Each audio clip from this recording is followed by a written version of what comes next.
Is there anything I can do for you two? I'm afraid that Wangsheng funeral parlor isn't in the best state to receive guests. We've come to see Zhongli. Could you please tell him we're here? Unfortunately, Zhongli isn't here at the moment. It seems he went to Northland Bank. Doesn't the Northland Bank belong to the Fatui? Last time we saw Zhongli was before we went to the Golden House. Do you think he doesn't know about the attack on Liyue? Visiting the Fatui at a time like this could only mean more trouble. We had better go and make sure that everything is okay.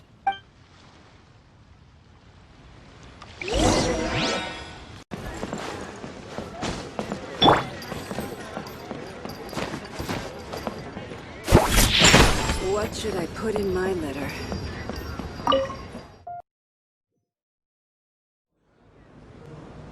You call this cooperation between Harbingers? Cooperation involves communication, you know. Don't take it to heart, child. Besides, aren't you happy that you got to skip the formalities and bring chaos to the land? I'm sure you must have enjoyed that. Oh, it seems that some of your friends have arrived. Hey, it's Zhongli and Child. And you! You're also one of the Harbingers? It's you two. I believe we've met once before. In the city of Bards, was it? I'm glad you still remember my name. Ah, right. I imagine that it must have been rather hard to forget watching helplessly as something precious was snatched away from your friend. Well, if it isn't you two. This is our first time seeing each other since Liyue was nearly wiped off the map. This is certainly a bit awkward, wouldn't you say? Paimon knew that we should never have trusted a Fatui Harbinger.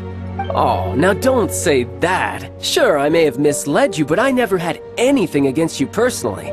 Besides, I thought we were getting along quite well together, didn't you? Except for that little tussle we had at the end. Nothing personal. We just have different views, that's all. Of course, you may very well hold this against me, but that's up to you. The real deceivers here are Senora and Zhongli. Curse them for leading me on. So actually, I think... Stop wasting time, child. There'll be plenty of time to chat once I'm through here. You remember the agreement, Morax. Now, if you would be so kind. The Gnosis, please. What in the world are you talking about? The contract is fulfilled. That which thou seeketh is now bestowed unto thee. For my promise is solid as stone.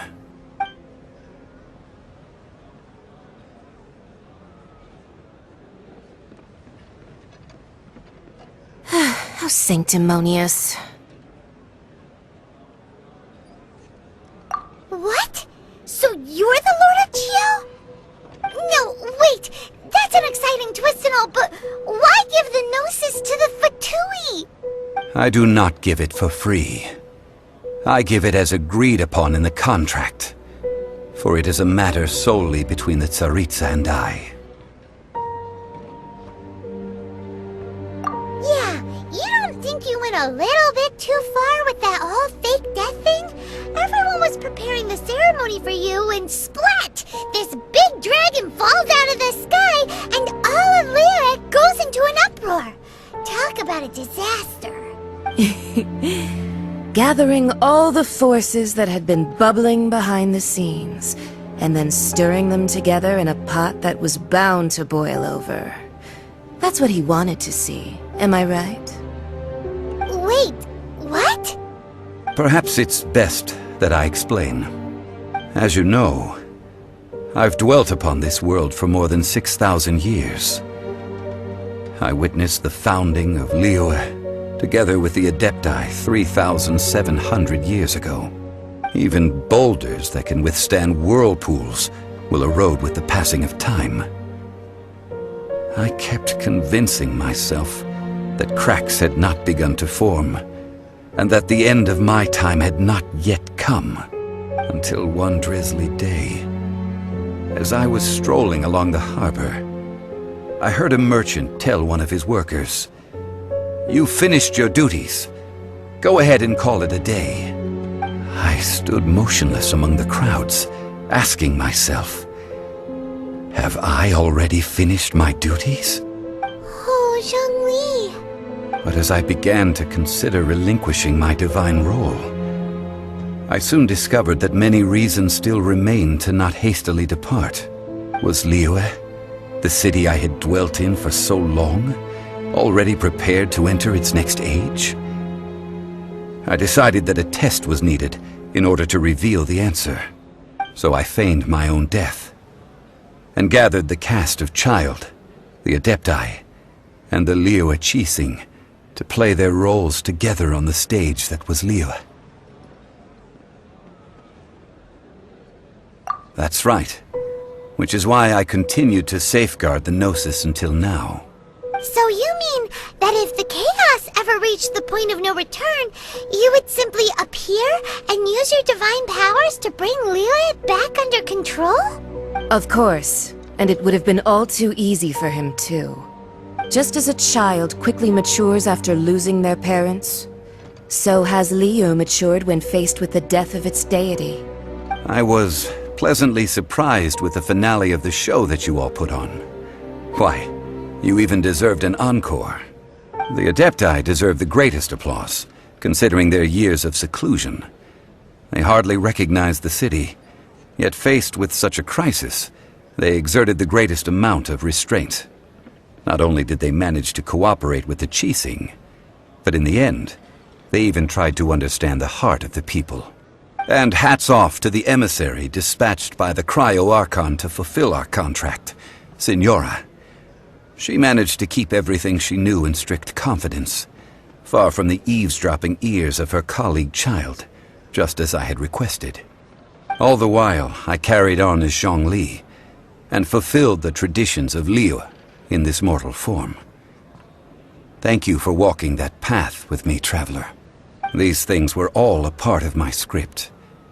The only unforeseen plot twist was the conduct of the Liyue Qixing. I had expected them to do no more than the Adepti, to come to the defense of Liyue.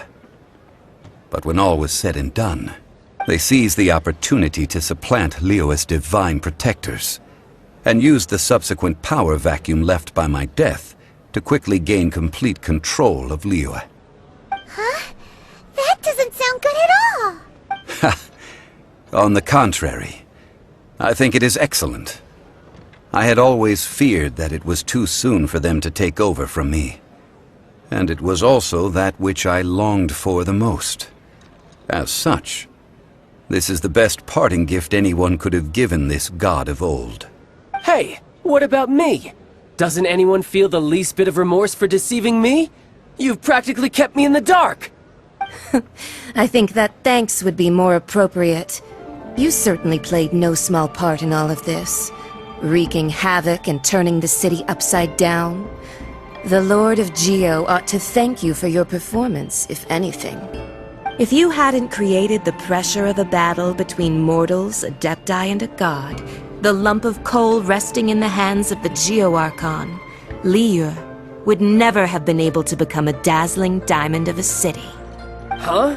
Just whose side are you on, mocking me like that? Are you itching for a fight? Hey, haven't you learned the Liyue saying, don't always call it as you see it?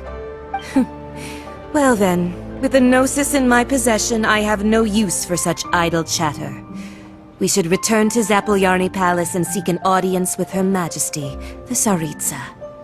Come, child. Fine. I'll meet you there later. I'm not sharing a boat with the likes of you. Do as you wish.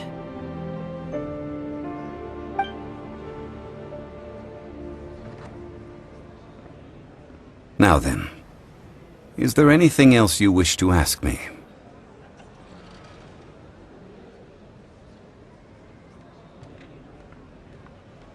Right!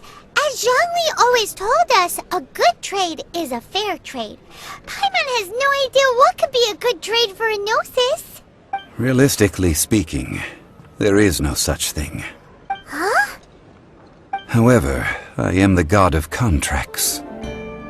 For thousands of years, I have made countless contracts. If the deal was of no benefit, then I certainly would not be inclined to agree to it.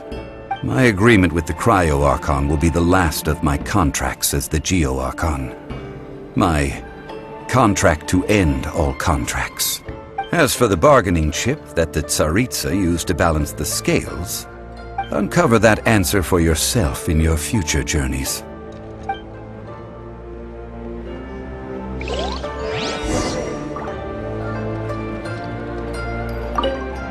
Paimon can't absorb so much information at once. So, Zhongli, what sort of contract did you sign with the Cryo-Archon? Paimon's so curious. One of the clauses of our contract was not to divulge any of its contents. Ugh, you're so petty.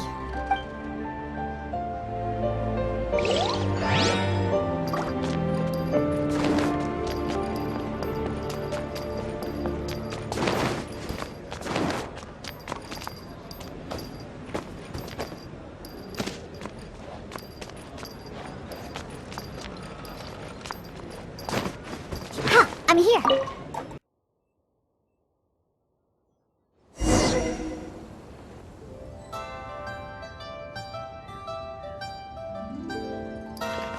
Today's the day of the rite of parting. Although the star of the show is fake, we've spent so much time trying to organize it, it would be a real shame not to go there now. Oh, well, since we're going through with this rite of parting, I guess it means that those rumors hit the nail on the head. So Rex Lapis is really... But they didn't catch the culprit, did they? Oh, come on. Do you think that the assassin could have been a normal person? You know what I think. I don't think any of the gossip on the streets you hear from those shady types is worth anything. There's only one real possibility in my mind. I've heard that the assassin was that Fatui fellow. Youngish, pretty high in rank. I think they called him Child. The Fatui? They certainly are very suspicious. Who knows what those greedy, crooked folks... Shh! Lower your voice. If the Fatui catch you in their sights, Rex Lapis won't be around to protect you this time.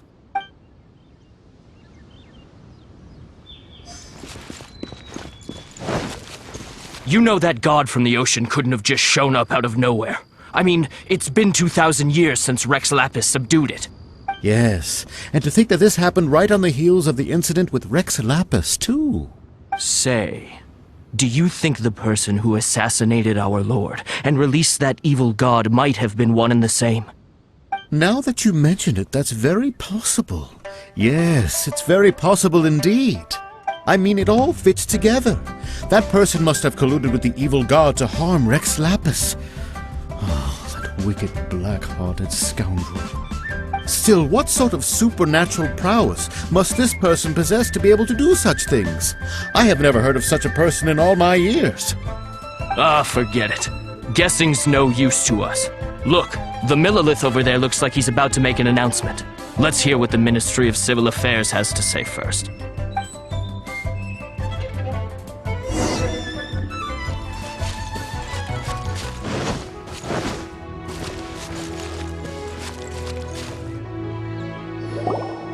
Hear ye all! The Chi sings words. Though a dragon soars ageless as the mountains, it too must return to dust. This is common knowledge. Gods and Adepti live glorious lives, but both light and shadow have their season.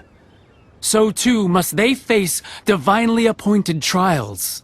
Rumors and hearsay abound on the streets that Rex Lapis was murdered. Now, let the truth be revealed. Having been thwarted in his trial, Rex Lapis's soul has recouped the celestial heights.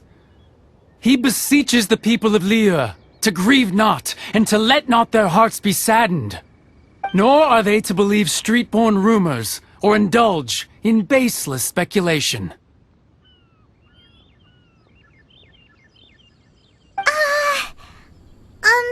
Paimon needs a translation on what the Chi Sing's announcement said. So that's how they're spinning it. Something feels off. Why would they suddenly give up looking for the murderer? Not to mention how this excuse sounds like something they just made up on the spot. Could the Qixing already have known that Rex Lapis wasn't dead? But Zhongli said that neither they nor the Adepti knew anything. Did Zhongli tell them in secret after his gnosis changed hands? Exactly, right? Ooh, seems like the rite of parting has been going on for a while now. Let's go have a look.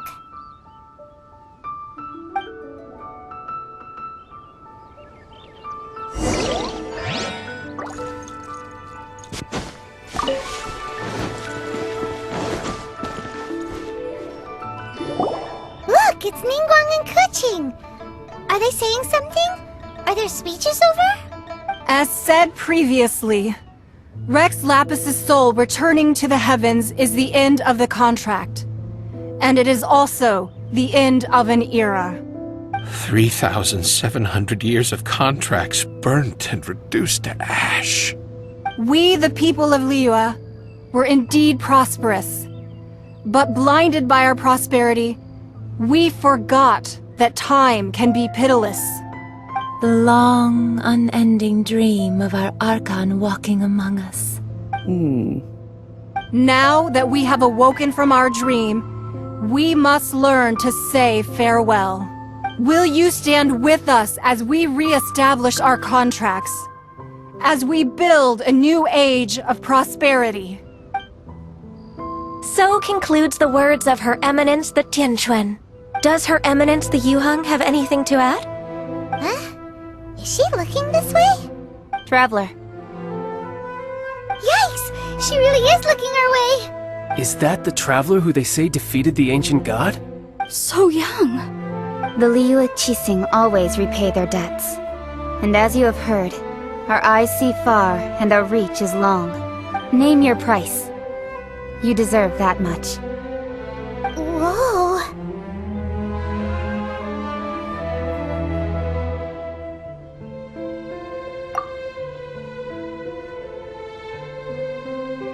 Well, could you help me put up some missing person posters?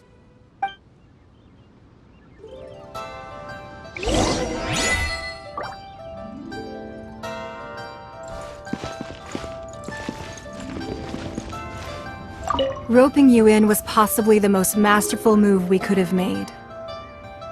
I believe that future generations will say so too when our deeds come up for their review.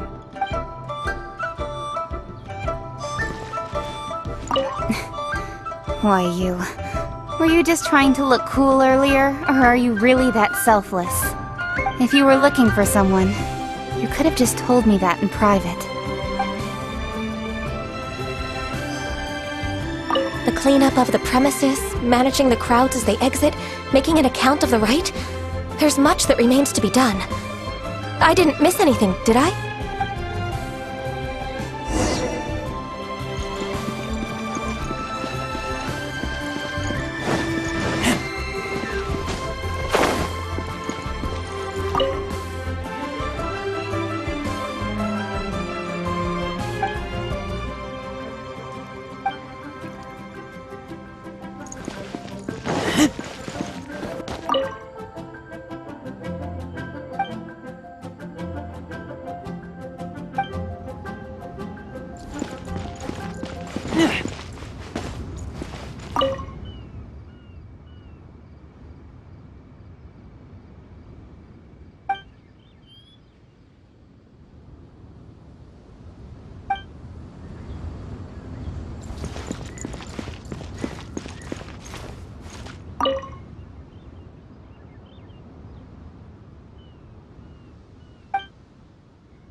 As for the mortals and Adepti of Liyue, what shape shall our relationship take from now on? Huh. And to think I'd put my best perfume on before coming here, thinking you'd like it. But it seems as if those perfumes really were meant to be offered to Rex Lapis. Well, that's fine. Suffer no rivals in love, they say. And that's 3 gone in 1 stroke.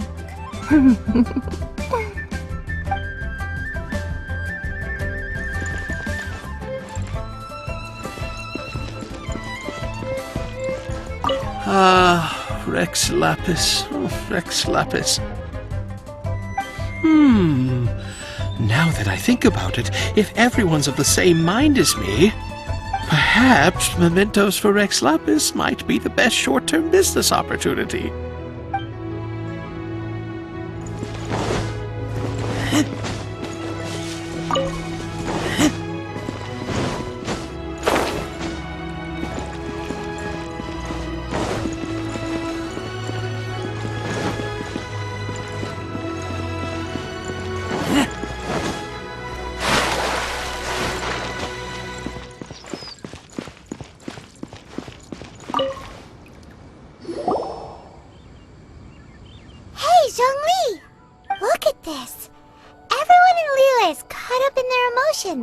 thinking that they'll never see Rex Lapis again.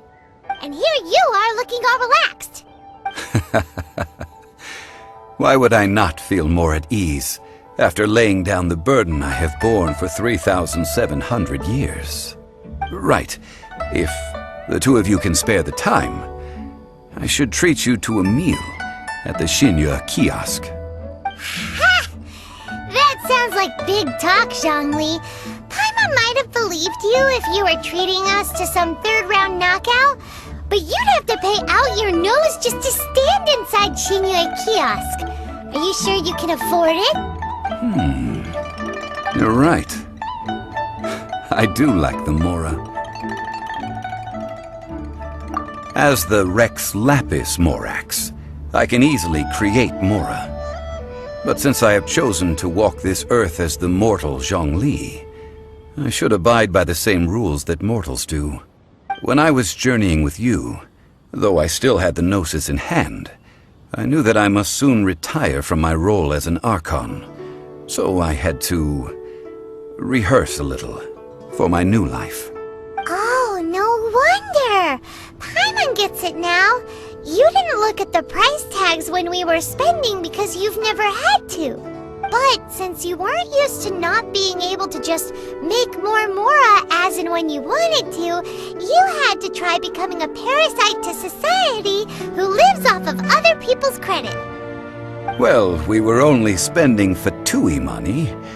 You don't have to say it like that. In the City of Commerce, we do not merely exchange money or goods. We also exchange knowledge, memories, and foresight, as well as positions, roles, and lives. The Archon Morax could never experience life as the true mortal Zhongli could, no matter how many times he descended to be with his people. I must thank you for that. I will treasure the memories that I made as Zhongli, traveling the streets of Liyue with you. That is true. But there is no journey that does not end. No meetings without partings. Paimon thinks that we should make a move and continue our search for the Seven. I fear that continuing your journey may be difficult. The nation that neighbors Liyue by sea, Inazuma, is presently closed. Yes, the nation has been closed by order of its deity, the Electro-Archon Ball. And just as the people of Liyue preferred to call me Rex Lapis, she too goes by another name among locals in Inazuma. Paimon thinks we've heard that one before. Raiden?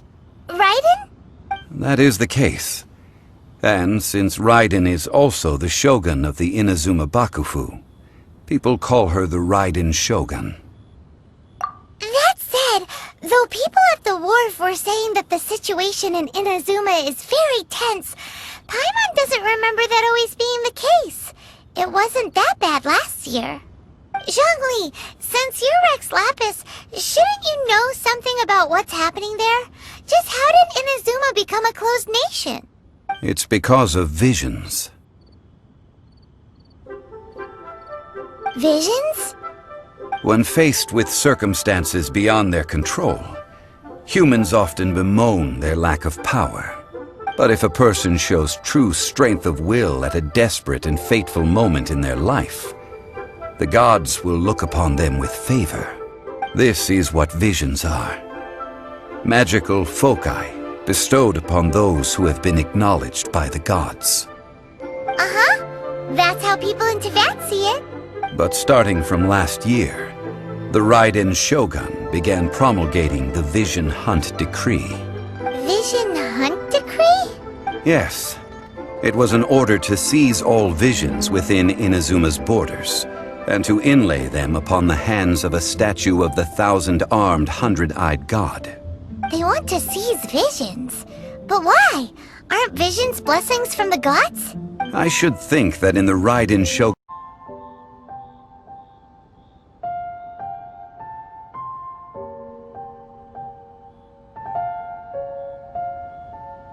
Whoa, that's harsh.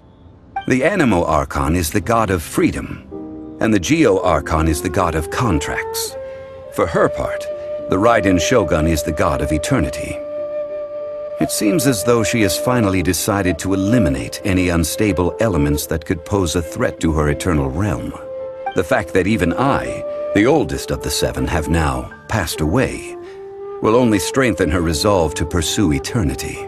Knowing her, she must have again quoted that adage she is most fond of when proclaiming that decree to her people. 7 ideals for 7 gods, and of these, eternity is nearest unto heaven. All right then. Was there anything else you wished to know? Ah, that was a good one. Failing a divine trial. How they came up with that excuse, I will never know. That said, the reason why the Qixing were so eager to resolve the incident and stop pursuing the culprit was indeed because they received news in secret that Rex Lapis was not dead. I hinted as much to the Adepti as well. How did I accomplish that, you ask? Have you ever heard of this particularly convenient Adepti art known as gifting dreams and visions? All right then. Was there anything else you wished to know? Yeah, about that. Before the Qixing made their announcement, we listened to a lot of people talking on the way. Most of them put the blame for everything on Child. These are indeed false accusations. But it remains undeniably true that Child did send people to the Jade Chamber to prevent the Adepti and the Qixing from defeating the ancient god. I've heard that Ningguang is busy milking that for all it's worth on the foreign relations front at the moment, browbeating the envoys of the Fatui. Ha! Those poor Snezhnayan diplomats.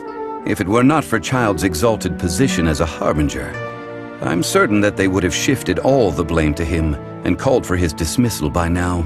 All right then. Was there anything else you... The time of the Adepti has long passed. If even the Liyue Qixing don't want to face that truth, then what future is there for Liyue? Kuching is absolutely right in saying this.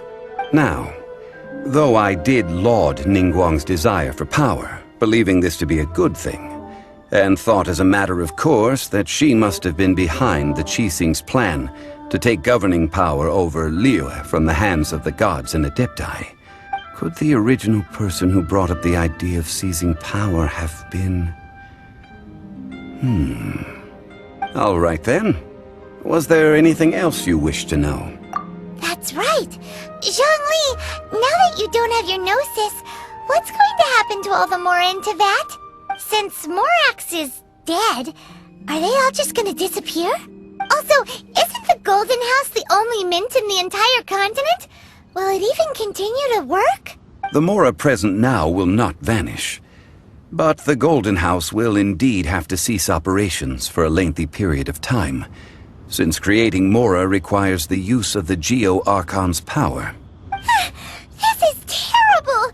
We're all about to run out of Mora! The world is coming to an end! Yes, this is indeed a major issue from a financial standpoint. Well, I suppose we'll just leave such troublesome matters to the Liyue Qixing to debate. Then, did you at least set some private funds aside for yourself? Oh, a private fund. This does seem like a good, logical, common-sense idea. It's a shame. What's a shame? It's a shame that I didn't think of it at the time. All right then. Was there anything else you wish to know? Well then, I suppose you'll have to find a way to get inside this closed nation. Have patience. I suspect that some serendipity must first come into play.